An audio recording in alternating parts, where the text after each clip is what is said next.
ଚଳିତ ବର୍ଷ ସିଂହବାହିନୀ 2ଟି ନାଟକ ବଉଲ ବୋଉ ଏବଂ ଏଡ଼ା ନୂତନ ଭାବରେ କରିଛି ଏବଂ ଜାନୁଆରୀ 22 ଆରମ୍ଭ ହୋଇଥିବା ତୁମ ବଜରଙ୍ଗୀ ମଧ୍ୟ ବର୍ଷ 3ଟା ନାଟକ ନେଇ ଆମେ ବାହାରିଛୁ।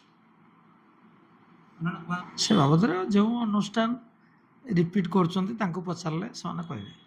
ଗ୍ରହଣ ତ କରୁଛନ୍ତି। ବର୍ତ୍ତମାନ ସୁଦ୍ଧା ଆଜି 13 ଦିନରୁ ଆପଣଙ୍କର 3 ଦିନ ଛାଡ଼ିଦେଲେ 10 ଦିନ ଏଡ଼ା ନାଟକ ଲୋକ ଦେଖିଛନ୍ତି।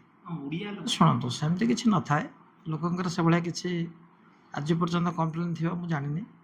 ନିଛକ ଓଡ଼ିଆ କାହାଣୀଟା ଏଡ଼ା ଗୋଟେ ହଟକେ ନାଁ ବୋଲି ଆମେ ଦେଇଛୁ। ଚା 5 ଟଙ୍କାରେ ମିଳୁଛି, ଚା 30 ଟଙ୍କାରେ ମିଳୁଛି। ଚାର କ୍ୱାଲିଟି ନେଇ କିଛି ନାହିଁ, ନାଟକ ଗୁରୁତ୍ୱ ଦିଆଯାଏ। ଓଡ଼ିଶାର ଦର୍ଶକମାନେ ଆମକୁ ଆଗକୁ ନେଇଛନ୍ତି। ମୋର ବିଶ୍ୱାସ ଅଛି ସେମାନେ ନିଶ୍ଚିତ ଆମକୁ ଭଲ ପାଇବେ। ମୁଁ ପ୍ରଥମରୁ କହି ଆସିଛି 19-20ର କଥା। 2ଟା ଯାକ ନାଟକ ବହୁତ ଭଲ ଏବଂ ଲୋକ 2ଟା ଯାକ ନାଟକକୁ ନିଶ୍ଚିତ ପସନ୍ଦ କରିବେ, ମୋର ବିଶ୍ୱାସ ଅଛି।